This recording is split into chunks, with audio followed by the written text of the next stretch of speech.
la medicina de urgencia ha sido cuestionada incluso desde su inicio. Me acuerdo una vez uno de mis docentes de medicina familiar me pregunta, dime un trabajo que diga que la incorporación de médicos de urgencia mejora algún outcome en un servicio de urgencia. No son los médicos de urgencia simplemente médicos de atención primaria que hacen triage. Bienvenidos a un nuevo programa de Elemental Medicina de Urgencia. En esta oportunidad vamos a partir con una serie de videos que vamos a llamar Reflexiones de fin de semana. Y va a ser una conversación súper tranquila. Aquí ando con mis apuntes, los que voy a ir revisando de forma intermitente para comentarles una que otra cosa interesante que puede ayudarlos a reflexionar tanto en su práctica clínica diaria como para saber también de dónde venimos. Y en esta oportunidad vamos a hablar de la historia de la medicina de urgencia. Porque para que ustedes sepan, la medicina de urgencia ha sido cuestionada incluso desde su inicio. Entonces pasaremos a lo largo de la historia de la medicina de urgencia evaluando cuál ha sido su impacto y además si que tenemos algo de evidencia que apoye de que la medicina de urgencia sea útil en nuestros días. Estamos hablando del contexto histórico.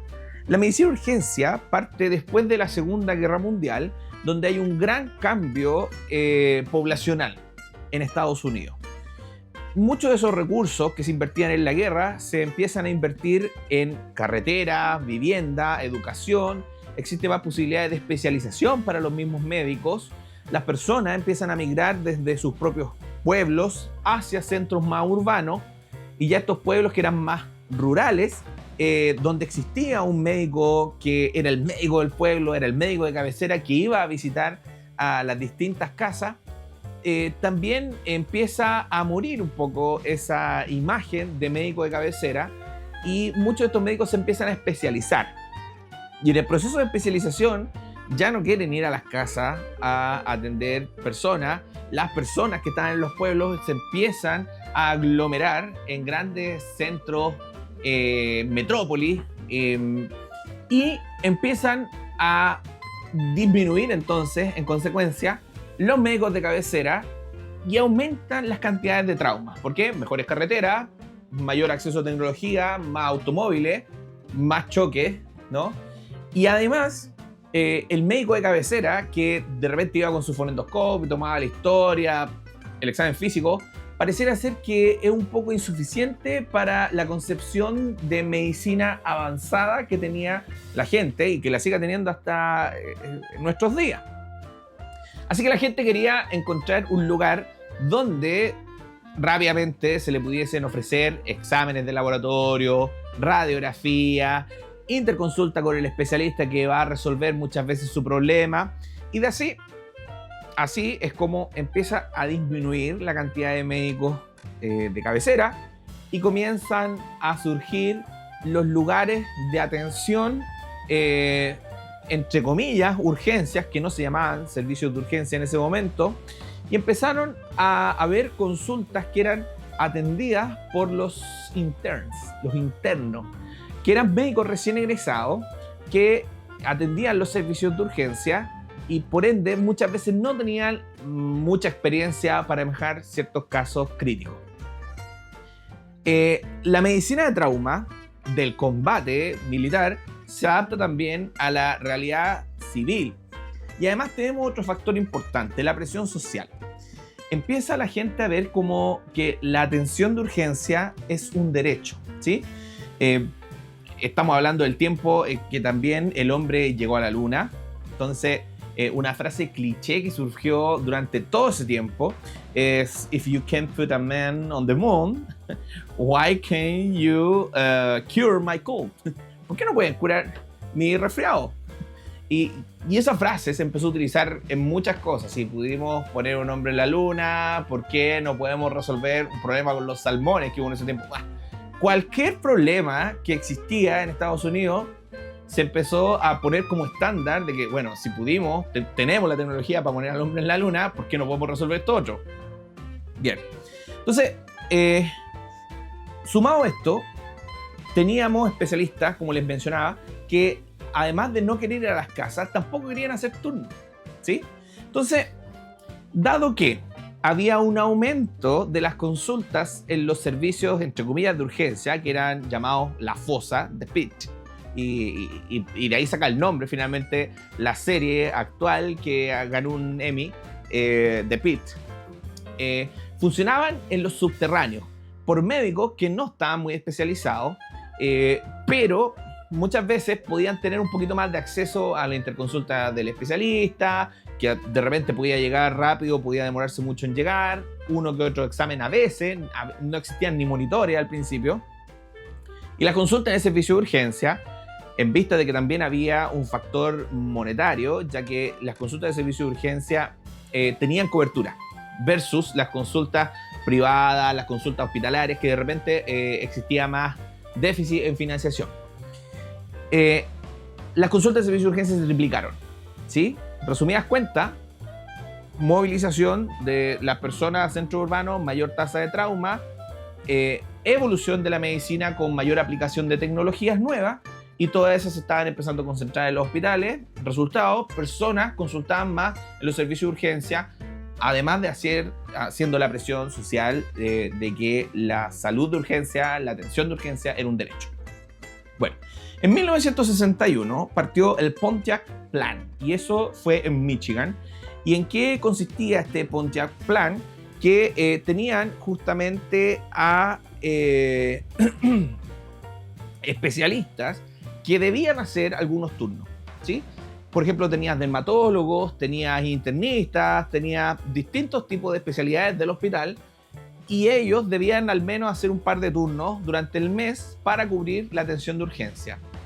Claramente ustedes entenderán que de repente, y siempre se hace esta crítica en todos los videos que ustedes pueden revisar de medicina de urgencia, que no era muy eficiente tener un dermatólogo atendiendo una fractura, ¿sí? Así que comenzaron a surgir las críticas a este plan Pontiac, y luego en el 61 James Mills, que fue un gran líder, comenzó en Virginia el plan Alexandria, ¿ya? El plan Alexandria consistía en que iban a tener médicos que se iban a dedicar específicamente a la atención de urgencia 24/7. James Mills convenció a otros 3 colegas para que entre los 4 cubrieran 24/7 los turnos de urgencia, de forma que todas las personas tuviesen atención de un médico que ya tuviese más experiencia. James Mills era un médico generalista, pero de todas formas tenía mucha más experiencia, y dejó su consulta privada para dedicarse de lleno a la atención de urgencia. Este fue el primer servicio de urgencia con médicos 24/7 que existió. Podríamos decir que es el inicio de los servicios de urgencia en el mundo. Muchos lo citan, este evento, como el inicio de los servicios de urgencia en el mundo. Así que ustedes entenderán que fue algo súper mediático, atrajo mucho la atención, no solamente de los medios, sino que también de la academia. Y tanto es así que este mismo James Mills, junto con otros colegas que se estaban interesando en esto de la atención de urgencia, crearon la American College of Emergency Physicians en 1968, ¿ya? Esto fue en Michigan, y un año antes habían creado el EMS, el servicio de emergencia prehospitalario que funciona hasta el día de hoy. Existió un médico en el año 70 que se llama Bruce Jeniak, que dijo que iba a realizar su programa solamente en urgencia, ¿sí? Y ese fue, esto ocurrió en Cincinnati, y ese fue el primer programa de medicina de urgencia, que partió con un becado, entre comillas, y él se le llama como el primer especialista en medicina de urgencia, ¿sí? Bueno, todos estos médicos, además tenemos la televisión de repente que tenía algunas series como Emergency, luego más tarde salió Emergency Room, sí, Emergency Room. Comenzaron a mostrar al médico de urgencia como un médico heroico, ¿sí? Sin embargo, en este tiempo surgieron varias críticas, porque primero querían plantear como la medicina de urgencia como una especialidad, pero tuvieron que luchar mucho, y específicamente con otras especialidades. Para que vean ustedes que otras especialidades de repente son las que luchan contra la medicina de urgencia para que la medicina de urgencia no surja. Bueno, y desde un inicio que esto ha existido. Hay un video justamente de esto, donde entrevistan a a médicos de urgencia al principio, también entrevistan a Bruce Janiak, entrevistan a otros cirujanos de trauma, que citan muchas veces a un cirujano de trauma que se llama Ken Mattox, que se oponía a la creación de la especialidad principalmente por dos cosas. Primero, alegando de cuál era el cuerpo único de conocimiento con el que contaba la medicina de urgencia. Por ejemplo, yo puedo entender el cardiólogo, bueno, patología cardíaca, ¿cierto? El cirujano de tórax, bueno, cirugía en tórax, ¿no es cierto? Hay un cuerpo único de conocimiento. En cambio, en la medicina de urgencia, ¿cuál es el cuerpo único de conocimiento?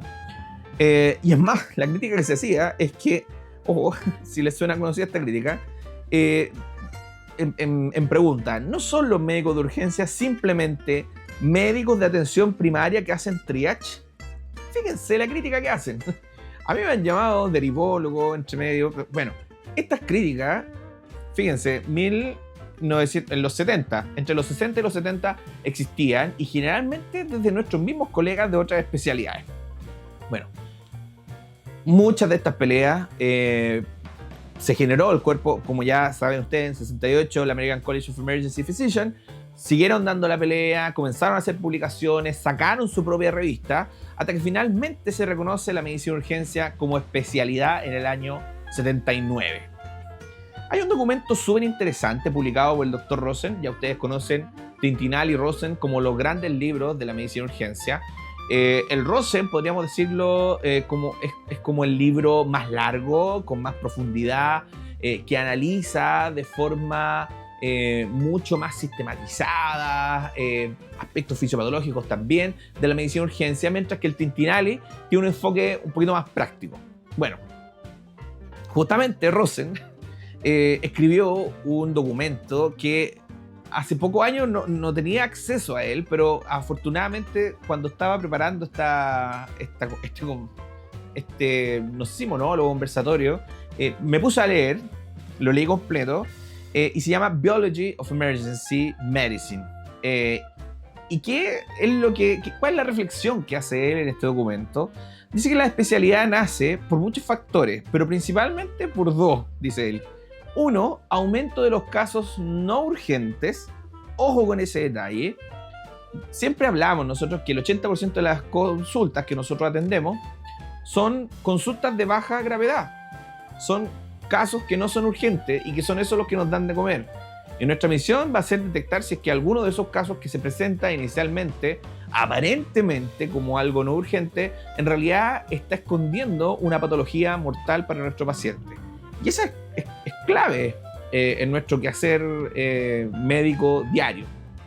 Bueno, gracias a los casos no urgentes, según el punto de vista del Dr. Rosen, que estuvo en este proceso de convertir la medicina de urgencia en una especialidad, piensa que gracias a ese aumento de casos no urgentes es que se encontraron los financiamientos, que es el segundo punto por el cual él cree que nació la especialidad de medicina de urgencia, el financiamiento público para la atención de estos casos de urgencia. Entonces, para el Dr. Rosen son dos los más importantes. Obvio que está esto de los cambios demográficos, está esto del aumento de la tecnología, el aumento de los traumas. Claro, todo eso, el ambiente posguerra, sí, todo eso influye. Que si mandamos al hombre a la luna, ¿cómo no va a poder curar mi resfriado? Ya, todo eso influye.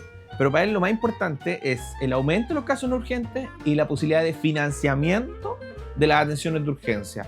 Eso fue lo que generó que naciera la medicina de urgencia según el Dr. Rosen.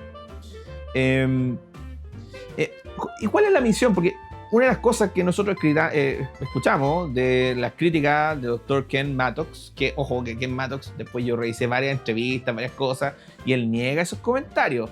De Baque, que el mismo de la aorta, también algo criticó a la medicina de urgencia, pero también lo desmienten todos, ¿no? Si después nadie está en contra de la medicina de urgencia.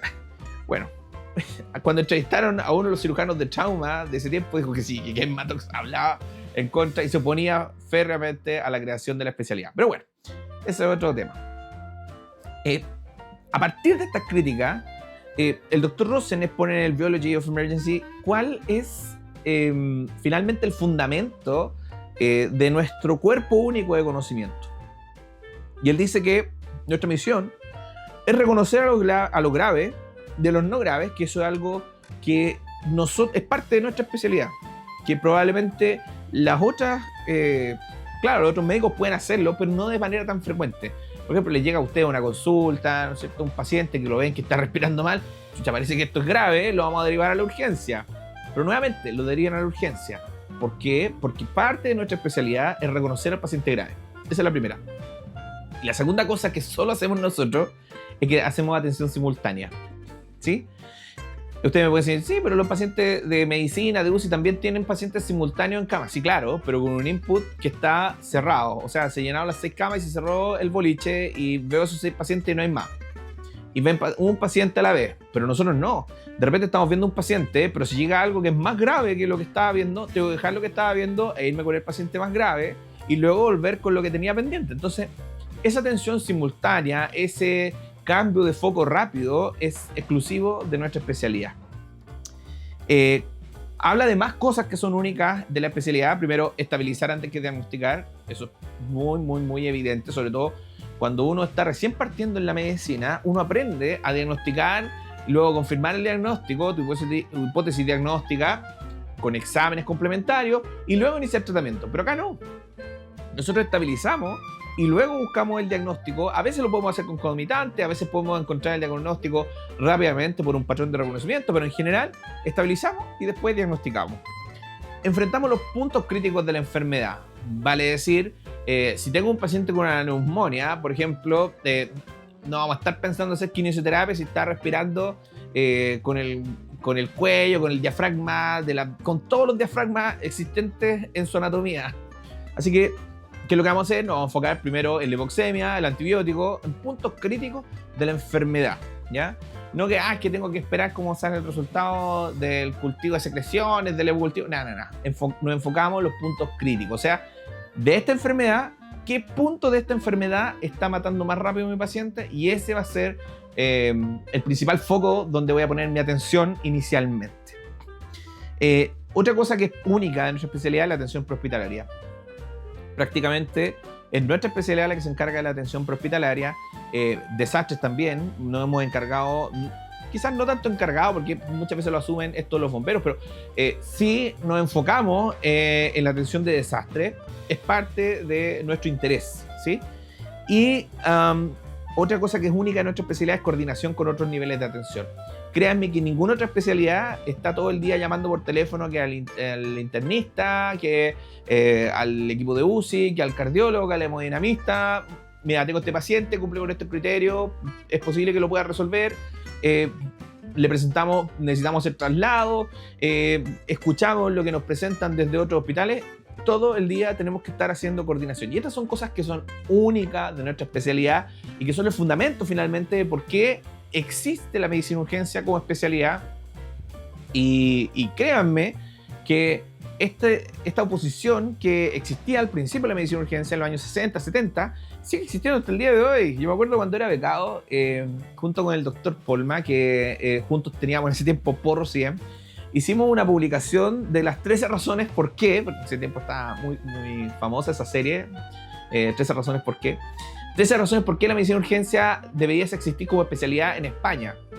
A partir de un comunicado que sacó la Asociación de Médicos de Familia, no me acuerdo cómo se llama, si existe alguna asociación o no, pero los médicos de familia sacaron un comunicado en contra de que se creara la medicina de urgencia como especialidad. Créanme que hasta el día de hoy encontramos ese tipo de comentarios de nuestros mismos colegas. Bueno, existe un cuerpo específico de conocimiento nuestro, existen labores que son muy de nosotros y eso finalmente es lo que fundamenta que existamos como especialidad.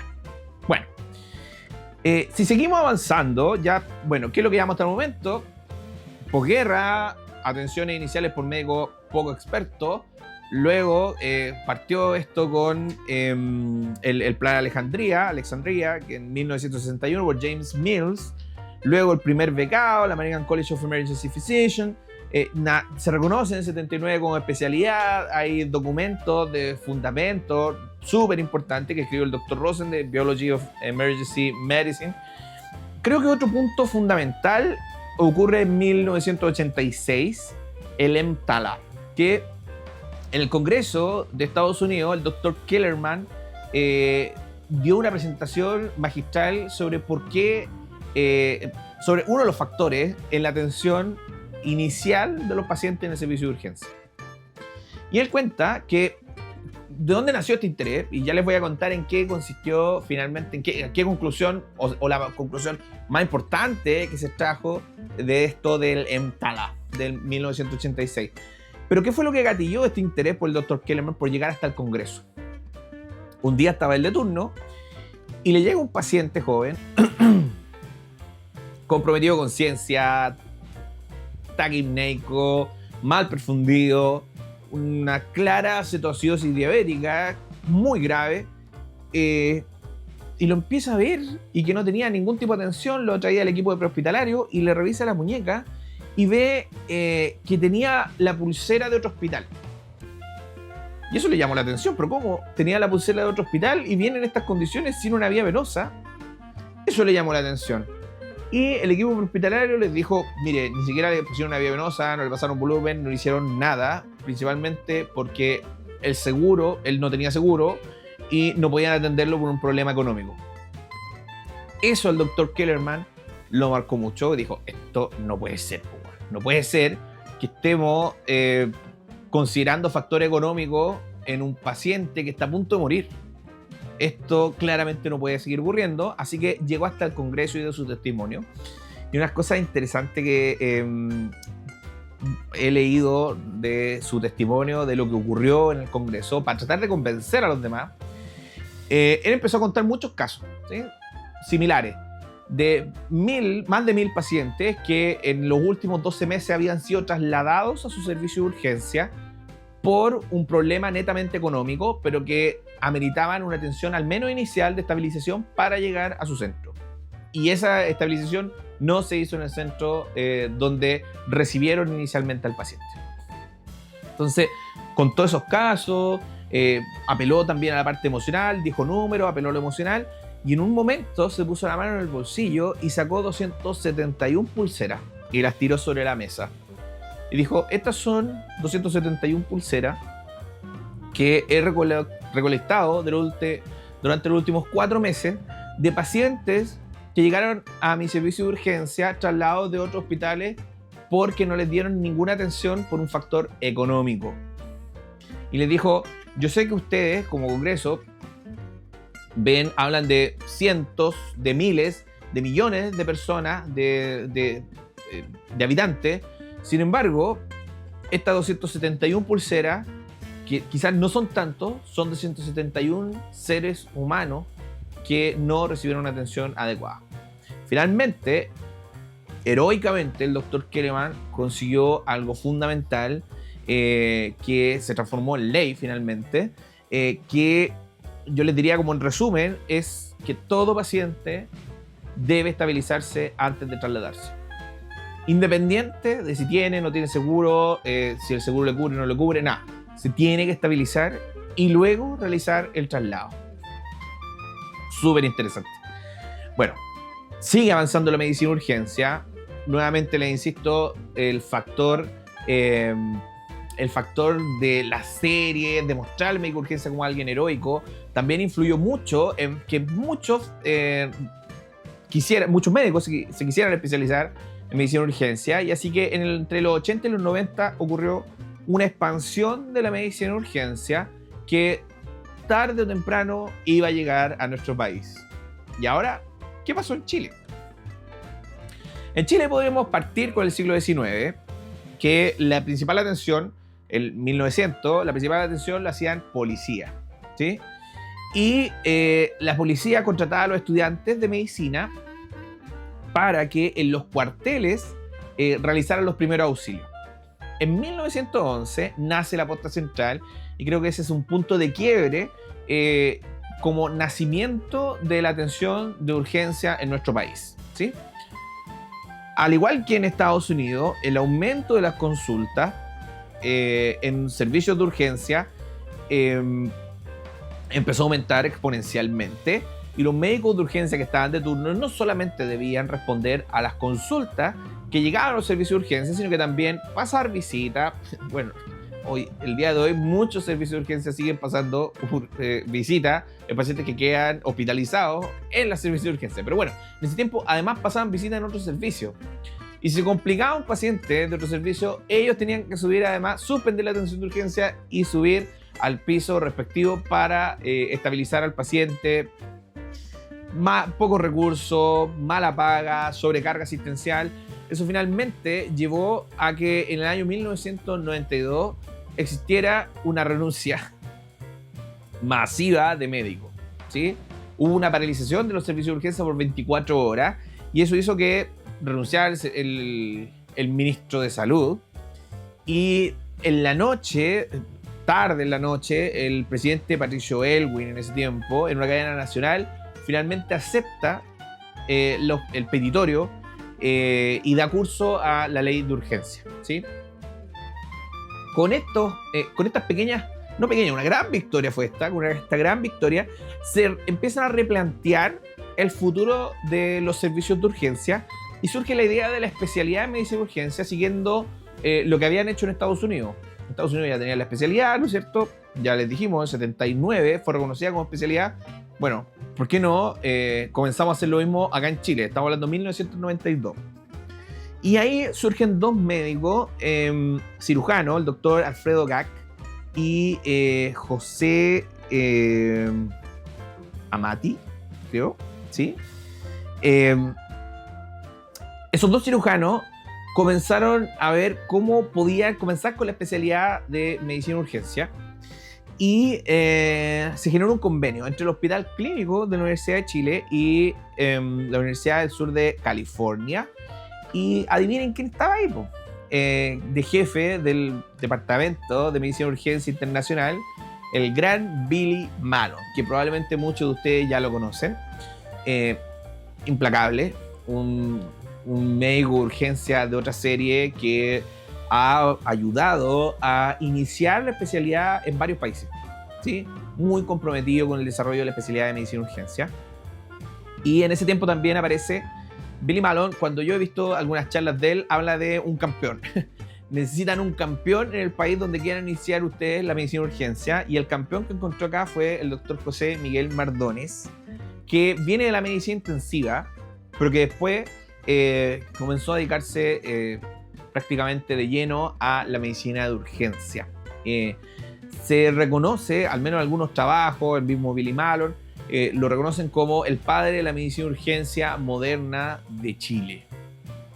Afortunadamente yo conozco al doctor José Miguel Mardones, fue mi docente durante la beca, así que ustedes se imaginarán el enfoque de la medicina de urgencia que viene directamente desde los enfoques que tiene Estados Unidos, que no era cuestión de que hacer medicina interna en un servicio de urgencia, no, es hacer medicina de urgencia, un enfoque distinto, una forma de pensar distinta, así que más que agradecido el doctor José Miguel Mardones por todos esos aportes.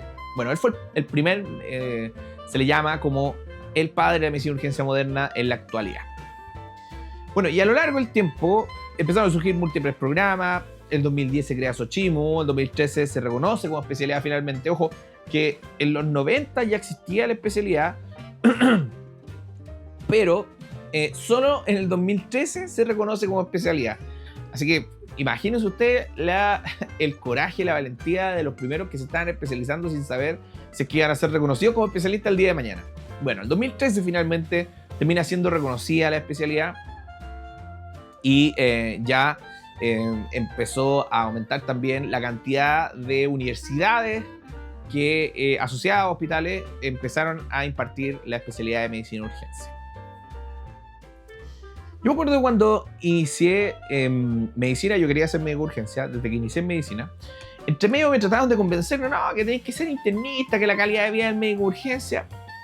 Puras críticas, como para tratar de que yo no entrara a este mundo. Y estas críticas, ustedes las van a encontrar siempre. Desde el inicio de la medicina de urgencia, hay otros colegas que están criticando nuestro deseo por hacer urgencia, que es algo muy entretenido. Generalmente somos médicos que nos gusta la adrenalina, que nos gusta tomar decisiones, nos gusta el desafío de tener el desafío tanto intelectual como el desafío moral de estar atendiendo una situación de emergencia. Nos gusta eso. Y además, como se dan cuenta, la medicina de urgencia surge como una necesidad de la gente. La gente que iba cada vez a atenderse más en servicios de urgencia, donde de repente médicos no estaban suficientemente capacitados como para dar una buena respuesta a esos motivos de consulta. La medicina de urgencia podríamos decir que no surge de nuestro propio interés, que existe, sin duda. Nos gusta la adrenalina, como les repito, pero no solo eso, sino que también surge porque hay una necesidad social de equidad en la atención, de que tengamos la posibilidad de tener una atención digna en un momento tan catastrófico como puede ser una emergencia médica. Y bien, me acuerdo una vez uno de mis docentes de medicina familiar me pregunta, dime un trabajo que diga que la incorporación de médicos de urgencia mejora algún outcome en un servicio de urgencia. Chuda, estamos hablando del 2015, 2016, por ahí. Nada, yo no encontraba ningún trabajo en ese tiempo, no sabía buscar muy bien la evidencia. Así que yo dije, chuta, parece que no tenemos mucha evidencia de que la medicina de urgencia en realidad sirva. ¿Y por qué les digo esto? Porque las críticas a nuestra especialidad están desde el principio, ¿no? Y luego de varios años como especialista en medicina de urgencia, créanme que no me arrepiento para nada de haberme dedicado a esto. La calidad de vida, que la cuestión, nada. Hay tiempo para hacer las cosas.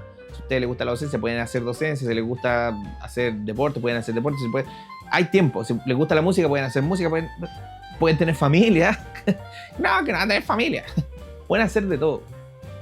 Y créanme que esa sensación de haber salvado una vida, esa sensación que prácticamente tenemos casi todos los turnos, es impagable, ¿sí?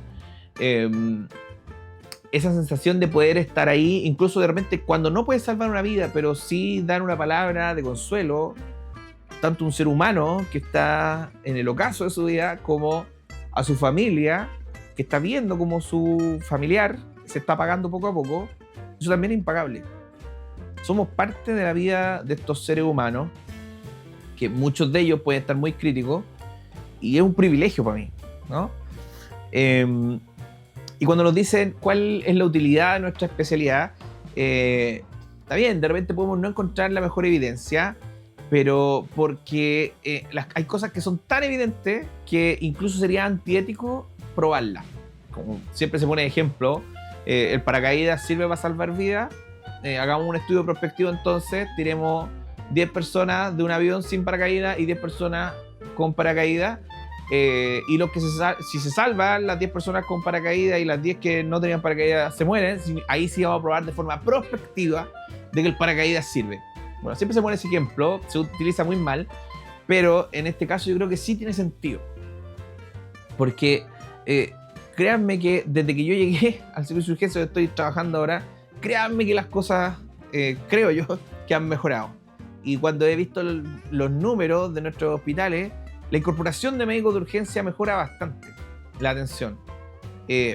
Cuando veo cómo los colegas de repente vienen a consultarme dudas clínicas sobre la atención de cierto caso que de repente no reconocen el patrón, no saben cómo manejarlo, ahí está uno y puede brindarle su apoyo. Eso es fundamental y creo que ha sido un pilar importante para que la medicina actual en la urgencia, cuando usted lo atiende un médico general, un médico urgenciólogo, todos hemos mejorado gracias a la incorporación de la medicina de urgencia, nuestra forma de pensar,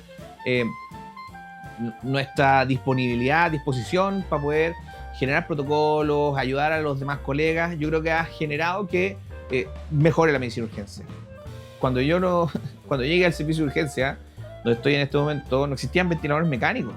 Partimos con la ventilación mecánica, partimos con el uso de drogas vasoactivas en el servicio de urgencia.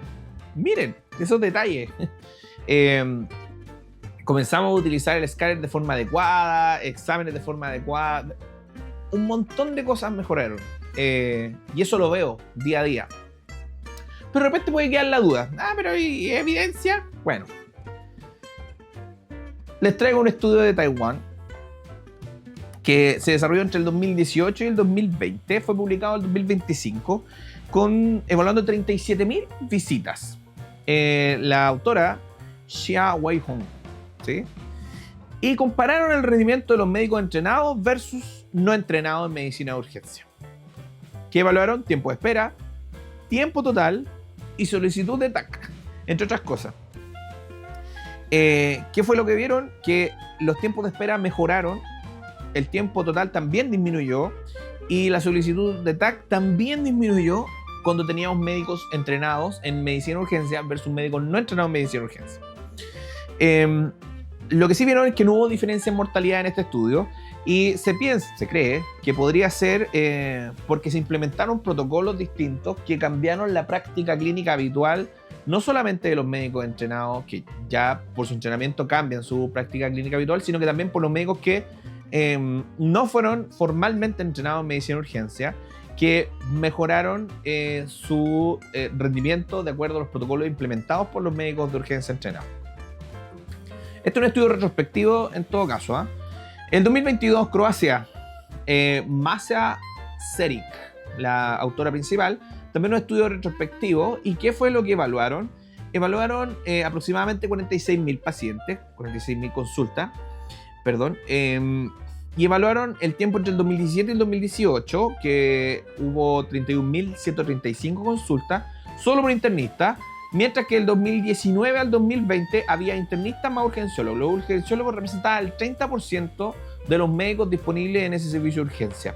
Ahí se atendieron 14.841 pacientes. Bueno, ¿qué es lo que vieron? Que la incorporación de urgenciólogos, aunque sea un 30% del cuerpo médico, disminuyó los tiempos de espera y disminuyó la estancia hospitalaria y disminuyó la necesidad de pruebas diagnósticas. O sea, otro outcome mejorado para ti que me está...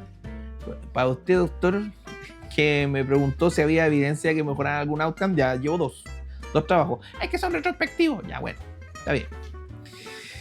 Sigamos. Estudio en Ruanda, 2018. Adam Aloisio, el principal autor, también un estudio retrospectivo. Recuerden que los estudios retrospectivos nos ayudan a establecer asociación, pero no necesariamente causalidad. Ya vamos a ahondar brevemente sobre eso. Bueno, ¿qué es lo que valoraron acá? El impacto de la formación en medicina de urgencia.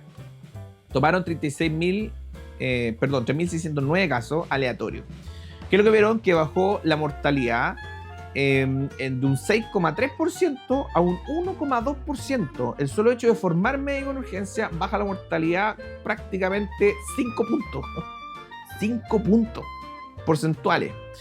Disminuye la mortalidad hospitalaria también de un 12,2% a un 8,2%, porque razonablemente los médicos, o sea, los pacientes suben un poco más estables, entonces por ende se mueren menos en el hospital.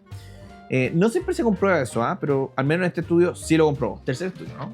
Cuarto estudio, 2016. Jaehyung Kwon, Corea. También un estudio retrospectivo con 54.204 pacientes en Seúl. El 26% de estos pacientes tenía una severidad de moderada a grave, ¿ya? Evaluaron urgenciólogos, práctica clínica supervisada por urgenciólogos versus cuando solamente tenían un urgenciólogo de respaldo, ¿sí? ¿Qué es lo que vieron? Es que cuando había supervisión por urgenciólogo disminuía significativamente la mortalidad. Sin embargo, aquí encontraron que podía de repente demorarse más la atención. Pero ojo, ¿por qué se demoraban más en la atención? Ojo aquí para los que retan, critican a los urgenciólogos, que se demoran más atendiendo. Porque los urgenciólogos veían más pacientes graves y que por ende necesitaban mayores intervenciones. Uno puede demorarse 2-3 horas de repente con un solo paciente. Es injusto compararlo con un médico que ve a un paciente de baja gravedad que viene por un síntoma respiratorio alto, buenas condiciones generales, joven. Ese paciente se da de alta de inmediato. No puedes comparar el rendimiento de ese paciente con ese paciente versus el rendimiento de una hemorragia digestiva en shock y que necesita intubación, sedación, endoscopía, etcétera, coordinación con otro equipo, transfusión masiva a veces, no se puede comparar. Bien, ¿cuánto llevamos? 1, 2, 3, 4 estudios. Quinto estudio, Charles Gerardo. Esto es un centro, esto del 2009, centro universitario en Estados Unidos. Y esto fue un análisis secundario y un estudio prospectivo. Ojo, prospectivo. ¿Y qué es lo que valoran acá? Incorporación de médicos formados en urgencia. 5.800 casos aproximadamente evaluaron entre 1999 al 2000 con preintervención versus 2002 al 2003 con la intervención de incorporación de médicos formados en urgencia. Existió una sustitución progresiva de médicos no entrenados en medicina de urgencia por médicos especialistas en medicina de urgencia. ¿Y qué es lo que vieron? En mortalidad, en trauma severo y la mortalidad total bajó de un 6 a... eso es lo que estaban evaluando, mortalidad en trauma severo. La mortalidad total bajó de un 6 a un 4,1%, 2 puntos porcentuales. La mortalidad por trauma bajó de un 30% a un 22%. Ojo, mortalidad por trauma grave, de un 30% a un 22%. Vean, 8 puntos porcentuales. Y además compararon la mortalidad nacional, porque pueden decir, no, es que la mortalidad de ese hospital bajó porque en realidad en todo el país bajó la mortalidad porque había más disponibilidad de recursos. No.